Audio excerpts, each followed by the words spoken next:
Bapak Ibu sekalian yang dirahmati oleh Allah, sengaja kita ulang penjelasan di ayat yang ke-12 karena memang penjelasan ayat yang ke-13 berkaitan dengan ayat yang ke-12.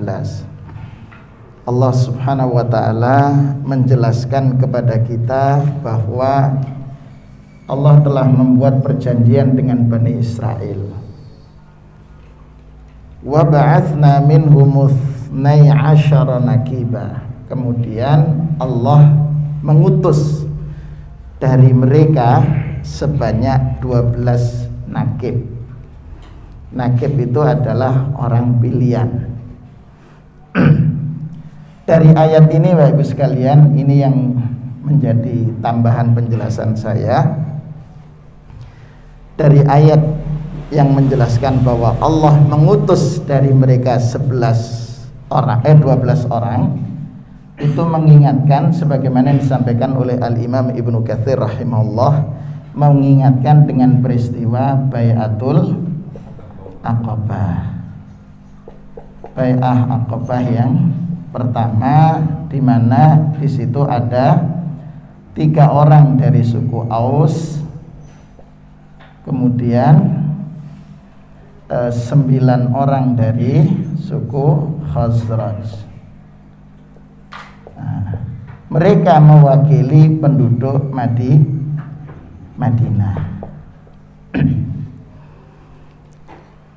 Untuk apa? Menerima seruan dakwah Rasul sallallahu alaihi wasallam. Ya.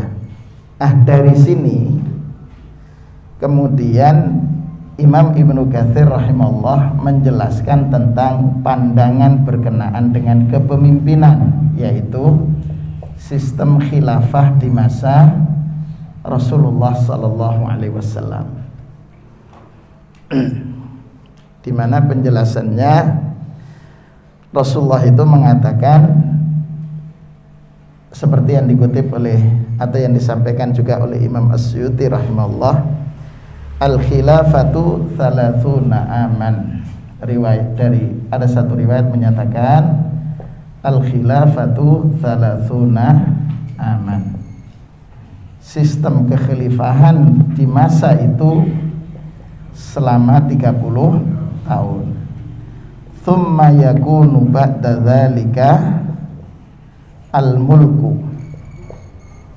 Setelah itu sistem kerajaan. Kemudian ada dialog yang disampaikan juga oleh Imam Ibnu Katsir rahimahullah terkait dengan riwayat yang bersumber atau diriwayatkan oleh Imam Muslim bahwa jumlah kekhalifahan itu 12 orang. 12 orang. Cuman ada riwayat yang lemah. Riwayat lemah menjelaskan inilah yang diyakini oleh siapa? Syiah Rafidhah. Syiah Rafidhah. Kelompok yang mengaku mencintai Rasulullah SAW dan Ahlul Bait. Monggo masih bisa masuk. Cuman di sini ada perbedaan dalam keyakinan Syiah Rafidhah. Para imam ini kulluhum maksumun. Maksum itu artinya terjaga, tidak pernah berbuat dosa. Ini menurut keyakinan Syiah Rafidhah. Ya. Padahal dalam keyakinan kita sebagai Ahlus Sunnah wal Jamaah bahwa manusia itu sebagaimana sabda Rasulullah SAW, kullu bani adama khata'. Seluruh keturunan Adam alaihissalam adalah melakukan kesalahan. Jadi semuanya melakukan kesalahan. Berbuat dosa iya, begitu. Tetapi Rasulullah menyatakan wa khairul khatta'in at-tawwabun, sebaik-baik mereka yang melakukan kesalahan ada yang melakukan pertaubatan. Dalam keyakinan Syiah Rafidhah, imam mereka 12, tetapi di sini kemudian ada pemisahan. Jadi setelah dalam pandangan Rafidhah itu adalah sahabat Ali ibni Abi Thalib radhiyallahu anhu itu khalifah yang pertama, kemudian digantikan putranya oleh Hasan ibni Ali radhiyallahu an, kemudian digantikan oleh Al Husain ibni Ali. Setelah itu kekhalifahan dalam konsep Syiah Rafidhah semuanya keturunan dari Husain ibni Ali radhiyallahu an. Jadi tidak ada di sini dari keturunan Hasan ibn Ali radhiyallahu an. Karena itu imam yang ke-12 dalam pandangan Syiah Rafidhah itu adalah yang lebih diistilahkan dengan Hasan al-Askari, Muhammad al-Askari. Ya, Muhammad bin Hasan al-Askari, yang kemudian ini hilang di gua Sirdab di kota Samarra. Ini hilang di kota Sirdab, yang kemudian ini dinamakan Al-Mahdi Al-Muntadhar, Al-Mahdi yang ditunggu-tunggu kehadirannya.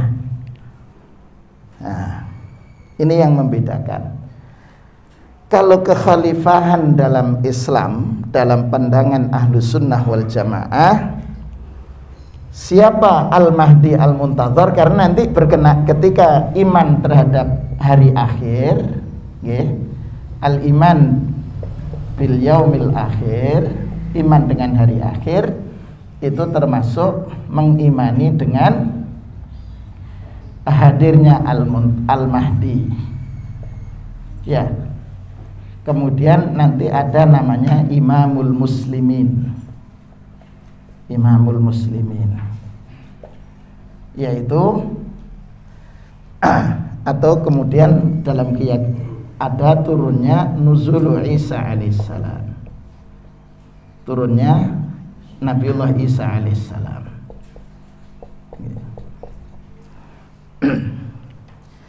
Jadi kalau dalam keyakinan yang disampaikan atau yang disampaikan oleh Imam Ibnu Katsir, bahwa kekhalifahan yang 12 ini semuanya min Quraisy. Jadi ketika dialog Rasulullah SAW menyampaikan bahwa jumlah kekhalifahan itu 12, kemudian diam. Akhirnya ada yang bertanya kepada sahabat Umar radhiyallahu anhu, siapa mereka? Sahabat Umar mengatakan, kulluhum min Quraisy, semua imam itu nasabnya ke suku Quraisy.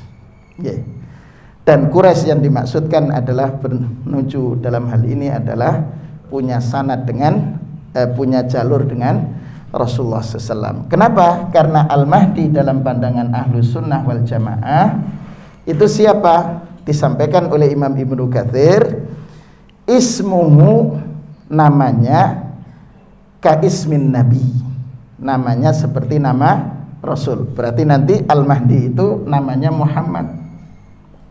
Ya. Wasmu abihi ka ismi abi, nama ayahnya sama dengan nama ayahku, yaitu Muhammad ibni Abdillah. Tetapi di situ ada lanjutan yang disampaikan oleh Imam Ibnu Katsir. Apa itu? Fawwal Hasaniyul Fatimi. Jadi punya jalur dengan Rasulullah dari jalur Fatimi, tapi yang dari jalur Hasan ibni Ali radhiyallahu anhu, bukan Husain. Ini pembeda antara keyakinan Ahlus Sunnah dengan Syiah Rafidhah. Di situ Bapak. Nah, kalau kemudian mencermati hadis ini, Khulafaur Rasyidin itu kan jumlahnya 4, gitu. Sahabat Ali dibunuh oleh kaum pemberontak, gitu kan? Yang kemudian ketika dibunuh gara-gara perbedaan, salah satunya berkenaan dengan mensikapi peristiwa perundingan antara utusan sahabat Muawiyah bin Abi Sufyan dan sahabat Ali bin Abi Thalib. Muncullah kelompok ketiga yang kemudian diistilahkan dengan Khawarij. Kelompok ketiga ini mengkafirkan utusan Muawiyah dan Muawiyah bin Abi Sufyan, padahal Muawiyah bin Abi Sufyan itu termasuk salah satu penulis wahyu, ya, termasuk sahabat yang mendapatkan kabar gembira dari Rasulullah SAW untuk mendapatkan surga. Kapan? Ketika Rasulullah mengatakan kepada sahabiyah yang tinggalnya di Masjid Quba, dekat dengan Masjid Quba. Ketika itu Rasulullah mengatakan, awwalu jaisin yaghzul bahra wajabalahumul jannah. Pasukan perang yang pertama kali berperang, ketika berangkat melintasi lautan, mereka semua berhak mendapatkan surga Allah. Di antara mereka adalah sahabat Muawiyah bin Abi Sufyan. Begitu. Orang yang dijamin surga oleh Rasul dikafirkan oleh kelompok Khawarij, termasuk mengkafirkan sahabat Ali bin Abi Thalib radhiyallahu an, gara-gara terjadi kesepakatan damai, kesepakatan upaya untuk bersepakat antara Muawiyah dan Ali bin Abi Thalib. Muawiyah saat itu menjabat gubernur di Syam sejak masa periode Umar bin Khattab, yaitu selama 20 tahun. Kemudian Ali bin Abi Thalib menjadi khalifah pengganti Utsman bin Affan.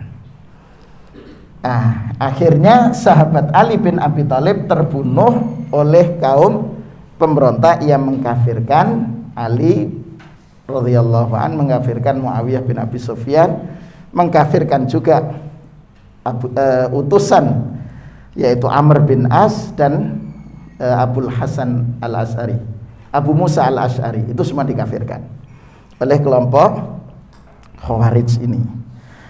Karena itu setelah Ali radhiyallahu an terbunuh, maka penduduk Kufah saat itu mensepakati yang melanjutkan kepemimpinan itu adalah Hasan bin Ali.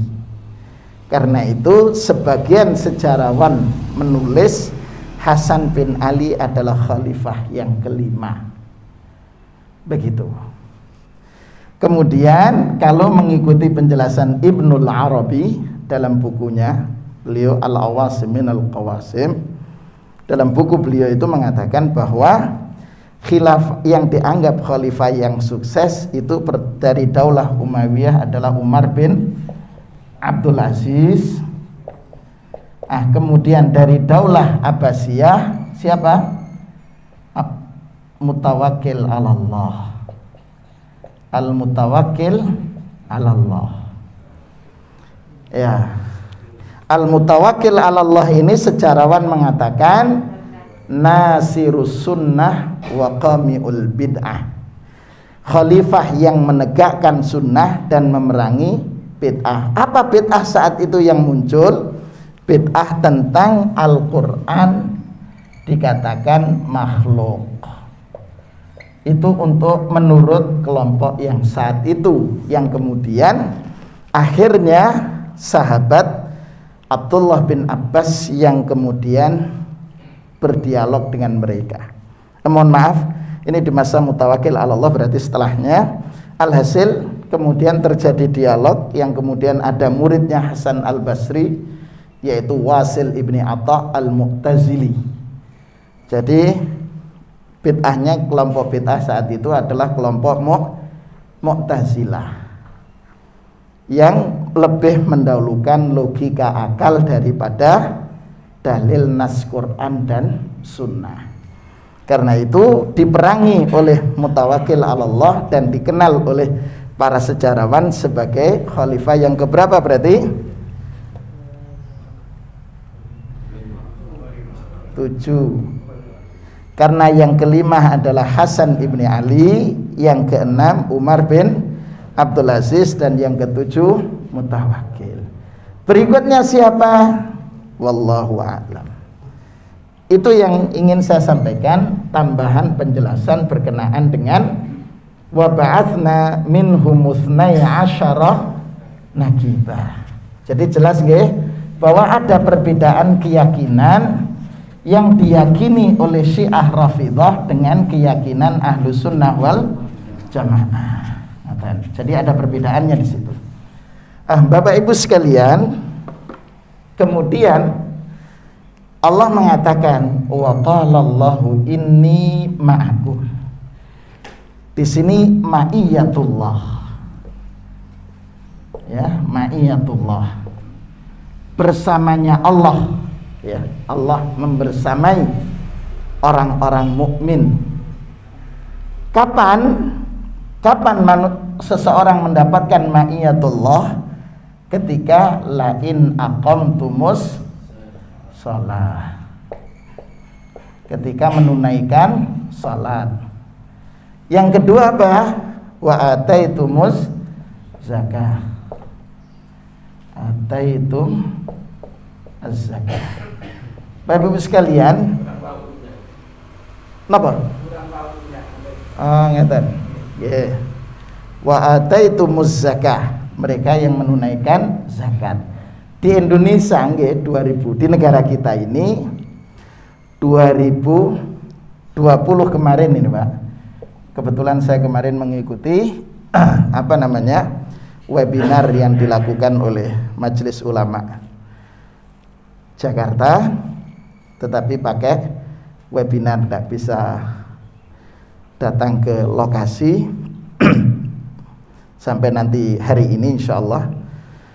Yang dibuka oleh Pak Wapres itu menyatakan bahwa potensi zakat di 2020 itu 273 triliun.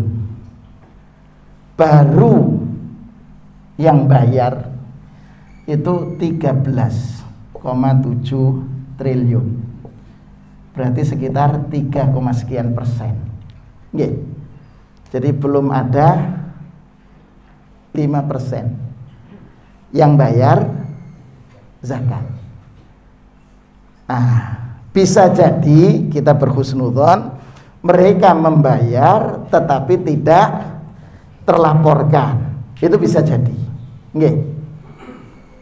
Dan mudah-mudahan itu yang menjadi problem kalau kemudian tidak bayar.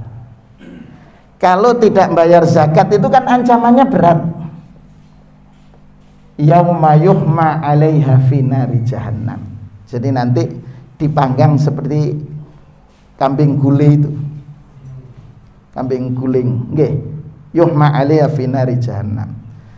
Dipanggang di atas neraka jahanam, fatuqwa biha jibahuhum, dai-dahi disetrika, wa zuhuruhum, termasuk punggung mereka. Seraya Allah menyatakan malaikat yang ditugaskan untuk memberikan hukuman tadi, apa kata Allah? Hadza ma kanastum li anfusikum. Ini balasan karena kalian tidak pernah mengeluarkan zakatnya.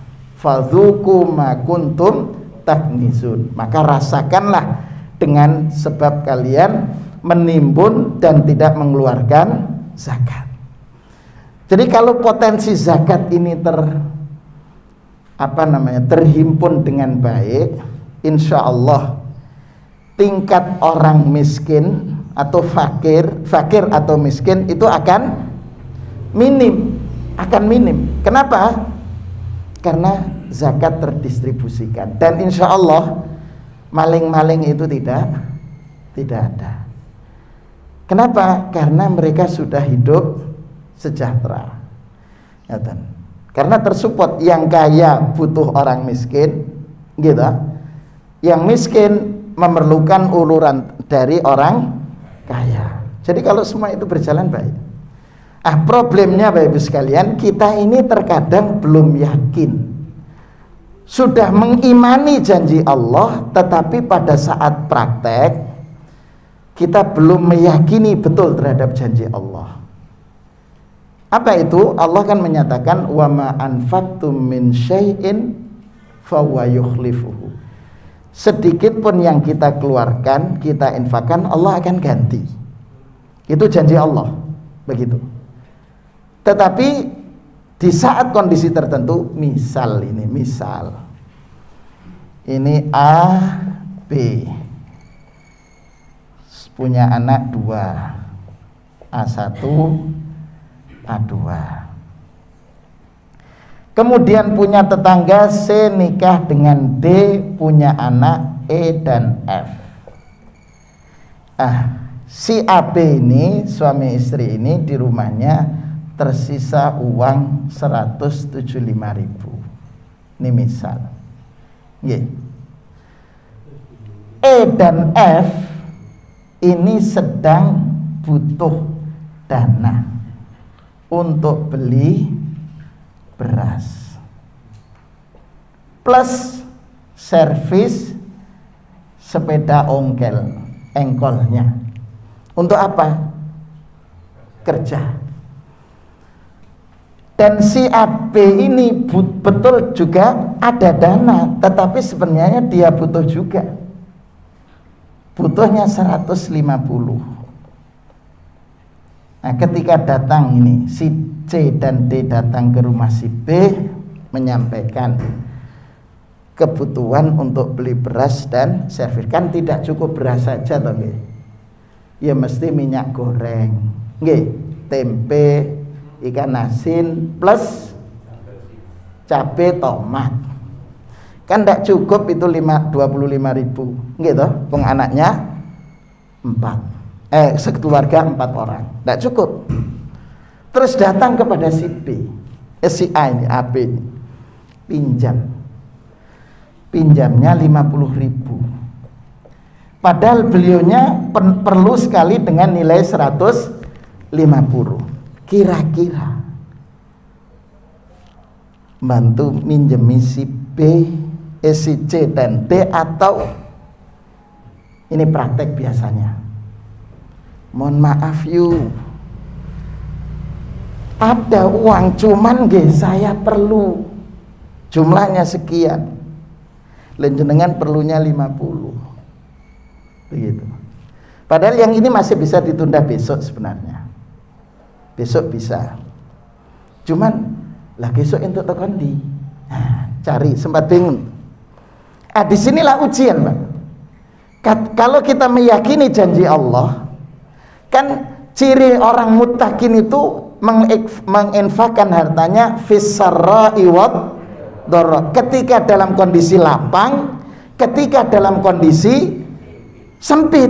Ini ujiannya saat itu. Kita terkadang lebih memilih memenuhi kebutuhan pribadi, dan ada dalil memang. Apa itu? Engkau infakkan untuk kebutuhanmu, kebutuhan istrimu, kebutuhan anakmu, itu lebih utama, termasuk kendaraanmu. Di sini, Pak. Padahal kalau kemudian mencermati luasnya anugerah Allah, apa itu? Lautan, nggih. Lautan itu kan setiap hari dicari ikannya, tapi ya dijogi terus sama Allah. Tidak pernah ada di laut tidak ada ikan sama sekali, seluruh tidak ada. Gitu. Bahkan yang kecil-kecil sudah kena jaring, tapi Allah selalu menghadirkan. Ini artinya apa? Dari sisi praktek amaliyah kita ini sedang teruji di situ. Makanya ma'iyatullah akan hadir ketika ataitumus zakah. Yang berikutnya wa amantum birusuli.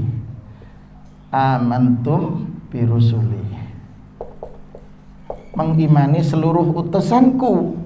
Begitu. Wa azzartumuhum. azzartumuhum, memberikan dukungan kepada mereka. Kemudian wa aqradtum tumullaha qardan hasanan. Di sini qardan hasan, di sini juga. Kalau sudah mendapatkan ma'iyatullah, dan syarat mendapatkan ma'iyatullah adalah iqamatus shalah, ita'uz zakah, al-iman bir rusul, gitu kan ya? Maka Allah akan memberikan keistimewaan. Apa itu? Takfiruz dzunub, takfirus sayyi'at. Allah akan menghapus kesalahan-kesalahan kita, kemudian ad-dukhulul jannah, dimasukkan oleh Allah ke surga, insyaallah. Dan itu karena rahmat Allah. Karena itu Allah mengancam, faman kafara ba'da dzalika, siapa yang ingkar setelah seruan melaksanakan salat, zakat, iman pada Rasul, memberikan azzartumu, memberikan dukungan kepada agama Allah dan Rasulnya, kemudian memberikan pinjaman kebajikan, faqad dhalla sawa'as sabil, dia berada sungguh sesat dari jalan yang lurus. Kemudian Allah menjelaskan sebab-sebab orang mendapatkan laknat dari Allah. Jadi ada sebab. Ini kalau ini tadi menjelaskan tentang sebab mendapatkan ma'iyah, dan kemudian setelah mendapatkan ma'iyah Allah akan menghapuskan dosa-dosanya. Ini sekarang sebab mendapatkan laknatullah. Laknat ini kan berarti dijauhkan dari rahmat Allah. Jadi al-laknatu ay at-tardu. Laknatullah berarti terusir untuk mendapatkan rahmat Allah. Yang kedua, wa ja'alna qulubahum qasiyah, hatinya mengeras seperti batu. Padahal batu aja masih bisa lubang, bisa pecah, bisa rusak, bisa terhancurkan, gitu. Ini Allah memberikan perumpamaan saking bandelnya dan kemudian tertutup untuk mendapatkan hidayah. Apa syarat sebabnya? Fabima naqdihim naqdul uhud, membatalkan atau mengingkari terhadap janji perjanjian. Naqdul uhud. Kita coba ngecek sedikit. Pada saat Rasulullah hijrah ke Madinah, ketika sampai di Madinah, yang dilakukan oleh Rasul kan membuat perjanjian, gitu. Perjanjian al-mu'ahadah yang kemudian diistilahkan dengan piagam Madinah. Kepada siapa perjanjian itu? Kepada Yahudi yang ada di Madinah. Sekitar Madinah ada Bani Quraidah, ada Bani Nadir, ada ada Bani Nadir, Bani Quraidah, Bahkan Khazraj itu dari suku Muslim. Qainuqa. Ya memang kita sudah mengalami penurunan daya ingat. Jadi Yahudi. Kemudian di sini ada Qabail al-Arabiyah, kabilah-kabilah Arab yang masih berkeyakinan sebagai musyrikin. Jadi musyrikin itu tidak hanya di Mekah, di sekitar Madinah pun juga ada Qabail al-Arabiyah. Setelah Rasulullah membuat kesepakatan, intinya di antara perjanjiannya adalah Yahudi ataupun kabilah Arabia itu tidak boleh memberikan jaminan aman kepada orang-orang Quraisy Mekah, orang-orang musyrikin Mekah. Tidak boleh memberikan jaminan, musyrikin Mekah. Baik jaminan, tidak boleh memberikan suaka politik lah bahasa sekarang. Kenapa? Mereka ini yang berlaku zalim saat itu. Apa zalimnya? Mengusir Rasulullah SAW. Gitu, mengusir Rasul sampai Rasulullah akhirnya hijrah. Menyiksa orang-orang yang beriman mengikuti Rasul, merampas harta mereka, gitu, al-amwal, dirampas oleh musyrikin Mekah saat itu. Karena itu isi perjanjiannya, mereka tidak boleh memberikan jaminan keamanan bagi ini musyrikin Mekah saat itu. Masuk kategori apa? Kira-kira memerangi, gitu, berlaku zalim. Kalau memberikan jaminan keamanan pelaku zalim, berarti dia melakukan kezaliman juga.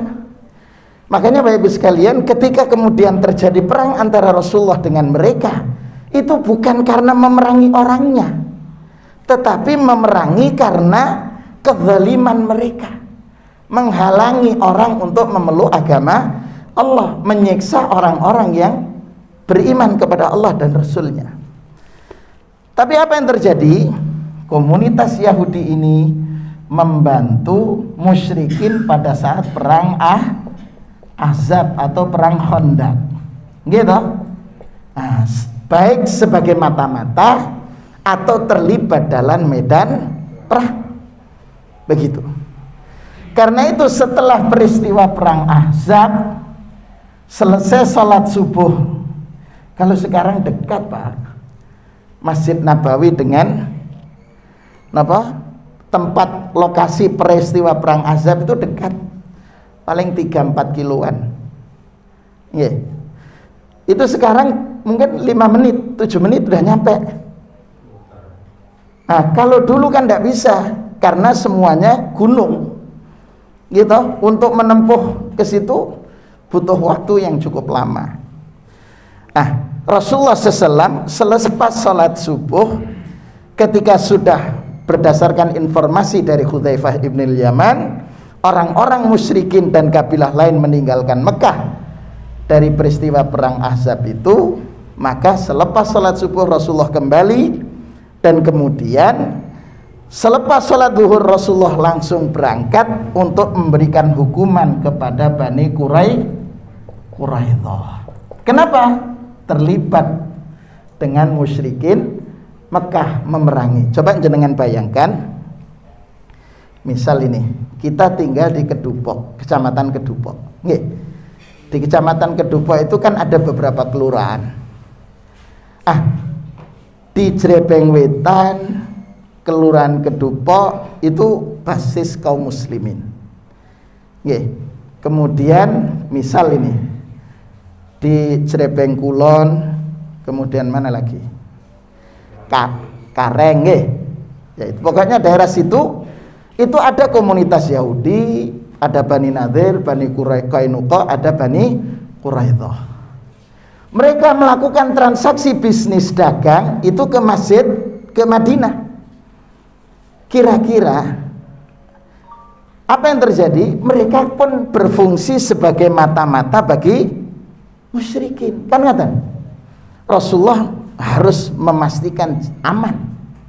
Karena itu Rasulullah menyerang Bani Quraidah selepas pulang dari peristiwa perang Ahzab.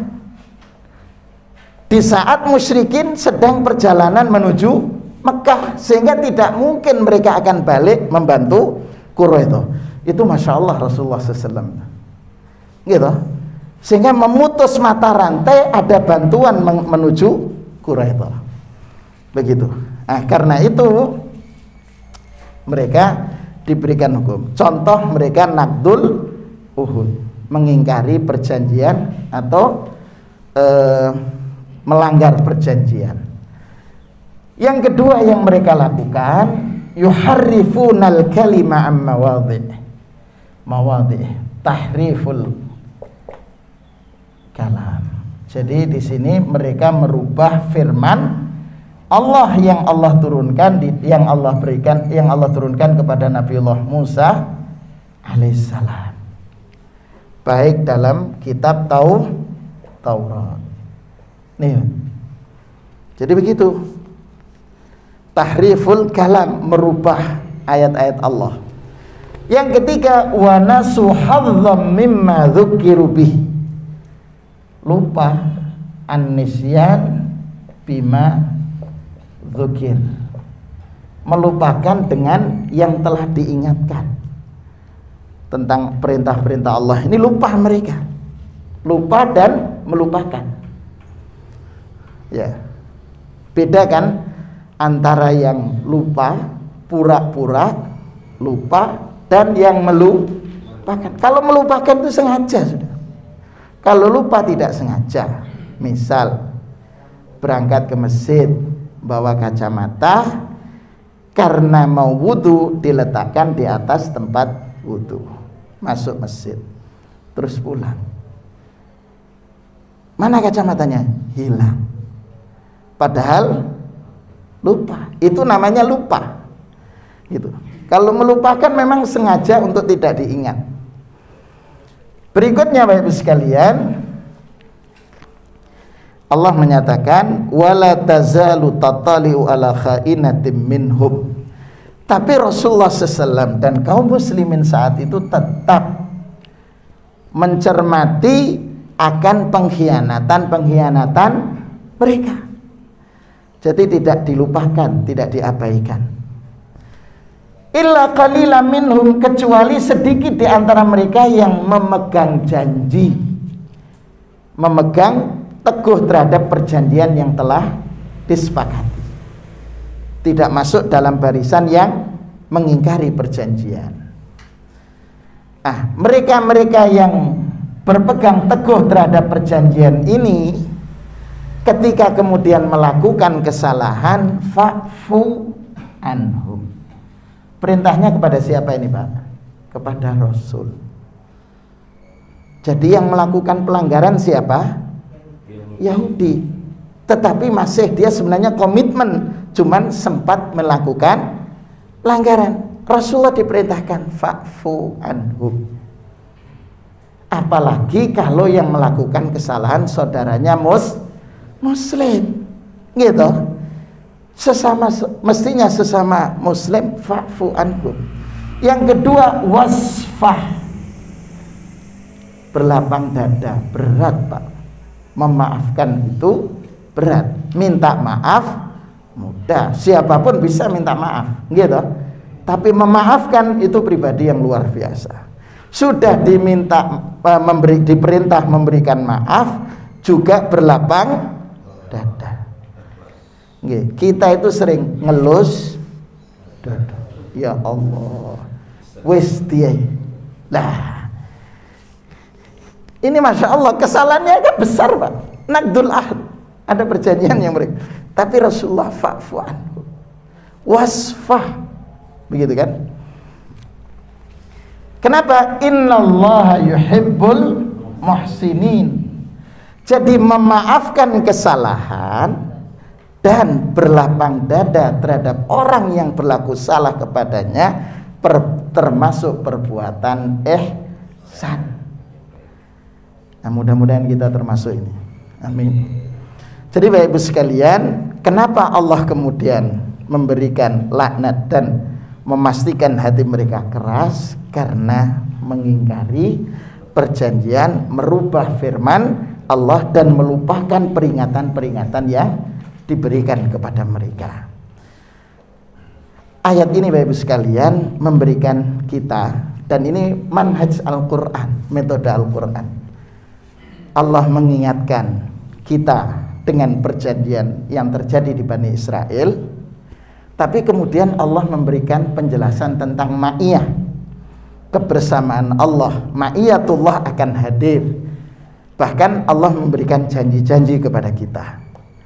Tapi setelah itu menjelaskan tentang karakter Bani Israel.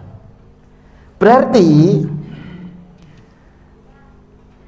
apa tujuannya? Hikmahnya agar kita hati-hati, jangan sampai mengikuti dan meneladani kisah-kisah karakter dari Bani Israel. Jadi kalau kita sudah bersepakat dengan sebuah kesepakatan kebaikan, maka jangan mudah untuk dibatalkan, atau kita yang merusak perjanjian itu. Yang kedua, jangan sampai kita termasuk yang mengotak-atik firman-firman Allah, sabda-sabda Rasulullah agar sesuai dengan nafsu kita. Jangan sampai. Yang ketiga, jangan sampai kita termasuk orang-orang yang melupakan terhadap peringatan-peringatan Allah, peringatan-peringatan Rasul sallallahu alaihi wasallam yang tertuang di dalam Al-Qur'an ataupun sunnah. Begitu nggih? Begitu. Terakhir, ketika ada orang yang berbuat salah kepada kita, kita diperintahkan untuk memiliki sifat ya memaafkan dan berlapang dada. Singkatnya legowo. Ngaten. Monggo, barangkali ada perlu didiskusikan. Nggih. Assalamualaikum warahmatullahi wabarakatuh. Assalamualaikum warahmatullahi wabarakatuh. Singkat saja Ustaz. Nggih. Dalam bentuk pemerintahan itu yang terbaik bentuk pemerintahan khalifah atau bagaimana? Sedangkan Saudi Arabia sendiri saat ini kerajaan. Iya. Pokoknya seluruh dunia yang terbaik itu bentuk pemerintahan apa? Lalu yang kedua, makanya Islam itu kalah terus sama Israel. Apakah dengan menyikapi memaafkan terus menerus sehingga kita habis di Mesir? Iya. Ya.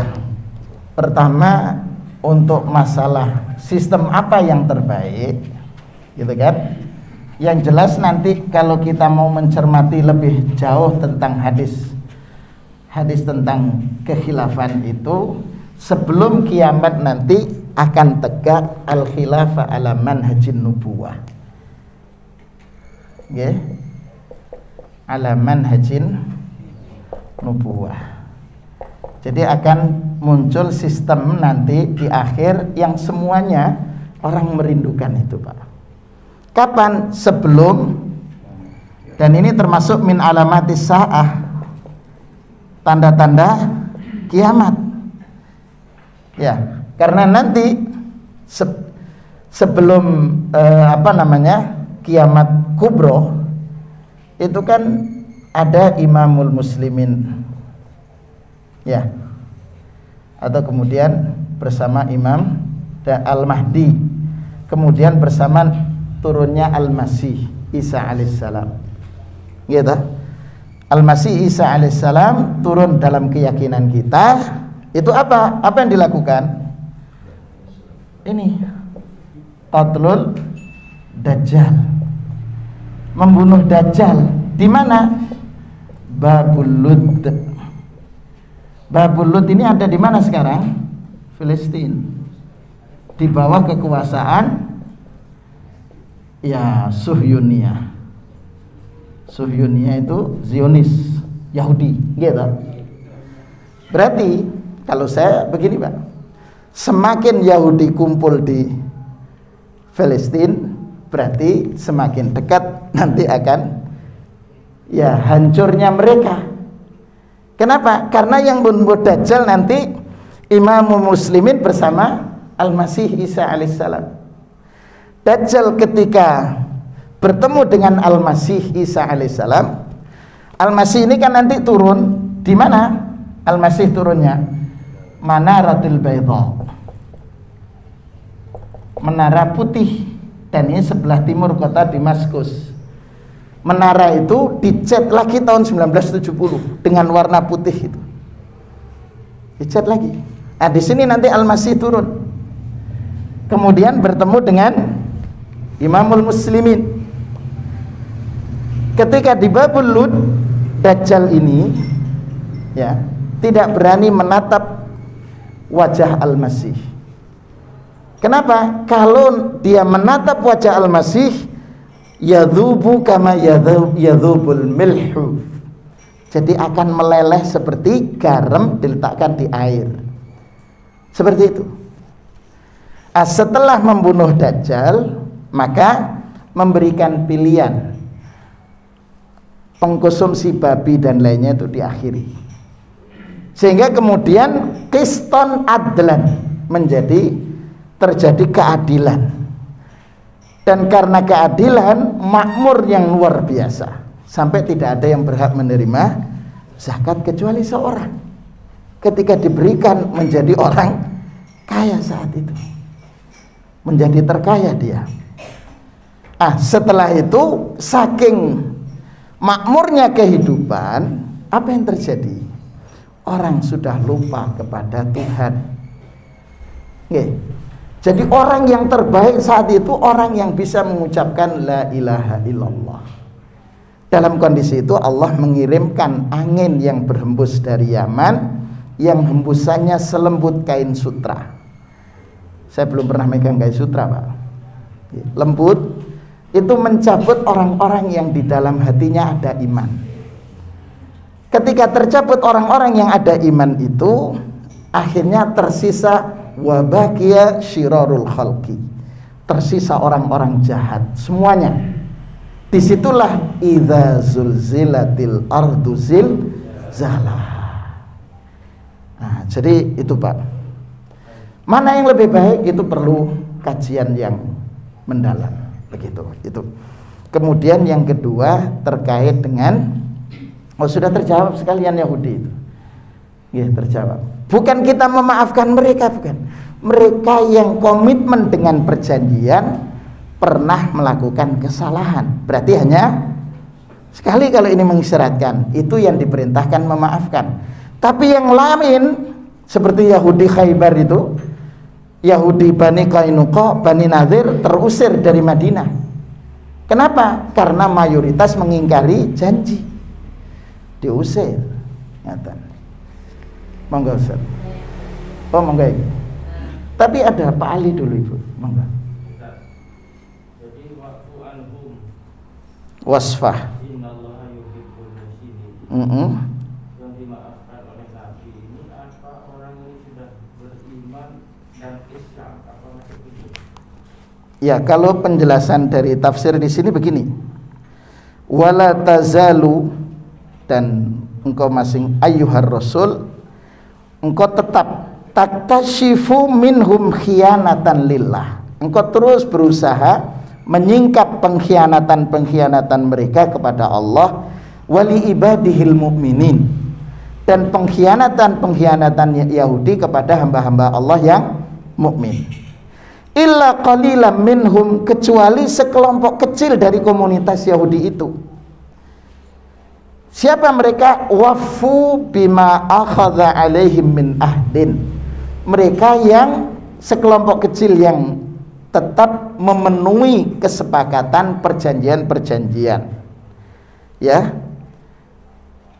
Bima akhadha alaihim fa'fu anhum, mereka kelompok kecil yang komitmen, karena kan ada yang terpaksa. Gitu. Seperti contoh pada saat peristiwa perang Badar. Ada di tengah pasukan musyrikin itu dari orang yang beriman, diaful iman, dipaksa ikut. Begitu oleh musyrikin. Begitu juga ini. Ada mereka tetap komitmen tidak mau mengingkari janji, tapi terpaksa ikut. Begitu. Itu yang diperintahkan fa'fu anhum. Wala tu'akhidhum, dan jangan engkau salahkan mereka. Wasfah anhum. Fa inna dzalika minal ihsan, karena itu termasuk bagian daripada ihsan. Wallahu yuhibbul muhsinin. Begitu kalau Pak Ali. Monggo Ibu. Di antara seseorang akan mendapatkan ma'iyatullah. Nggih. Nggih. Misalnya zakat itu mungkin karena ketidakpahamannya. Nggih. Misalnya seorang pegawai, Nggih. kemudian dia setiap bulan mengeluarkan dia mengatakan zakat. Nggih. Kemudian pada tiap tahunnya Nggih. mereka sudah tidak mengeluarkan. Nggih. Itu apakah sudah termasuk mengeluarkan zakat? Nggih. Jadi pertama yang harus dicermati, selain penghasilan bulanan, apakah ada sumber lain? Ngeten. Jadi maksudnya umpamanya ini pekerja. Nggih. atau dalam bahasa Arabnya al-amil, kerja di perusahaan asing, umpamanya di PLTU gitu, di PLTU misal, honornya per bulan 17.500. Ada toh? Ada Pak, ada. Bahkan ada yang pindah, padahal sudah segitu, pindah ke Qatar.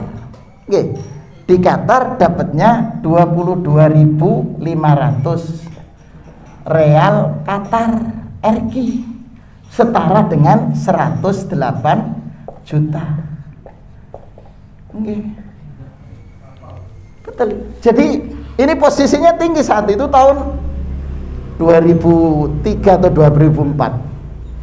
Tinggal ini Pak, padahal sudah loh, saya sampaikan sampai Lois gede gajinya, nggak usah cari pengalaman gitu kan.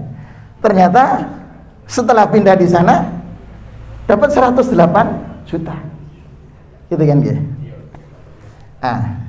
Ini sudah nisab Pak, gitu, sudah nisab. Kalau umpamanya setara dengan 85 gram emas yang 22 karat, 22 karat itu sudah melebihi nisab kan, dikeluarkan. Ini sudah dikeluarkan bulanan, begitu. Tapi dia punya usaha lain. Apa itu? Pertanian. Pertanian luasnya 3 hektar. Sudah.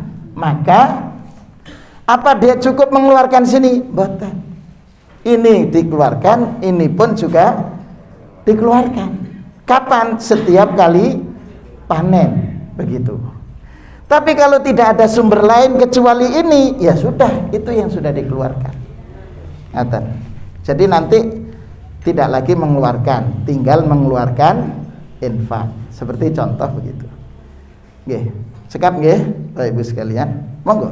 Perubahan niat itu boleh mandare. Misalkan sedekah untuk sedekah di masjid untuk saya sendiri. Lalu waktu zakat lalu untuk apa saya gitu. Jadi niatnya kalau sholat begini, misal saya sholat sunnah, saya sholat sunnah 2 rakaat setelah sholat zuhur.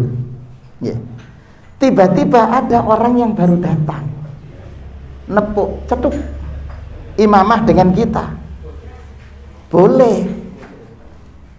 Niatnya kan awalnya sholat munfarid gitu, sendirian, terus dia jadi imam, boleh. Tapi tidak boleh 4 rakaat. 2 rakaat berhenti, dia melanjutkan, ngaten. Itu. Jadi merubah. Tapi kalau umpamanya seperti sedekah tadi, saya sedekah untuk saya, selesai.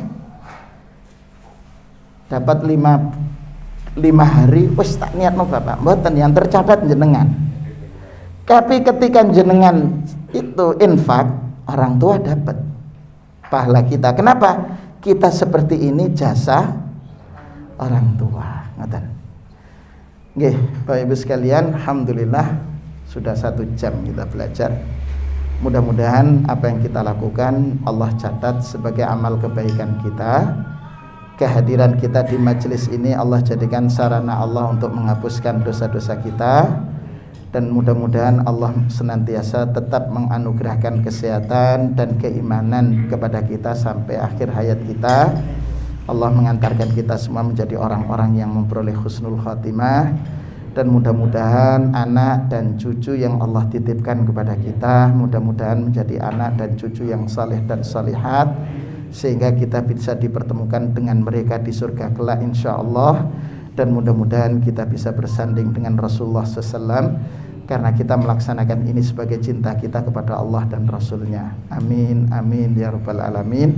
Kita akhiri majelis ini dengan membaca Subhanakallahumma wa bihamdika asyhadu an la ilaha illa anta astaghfiruka wa atubu ilaik.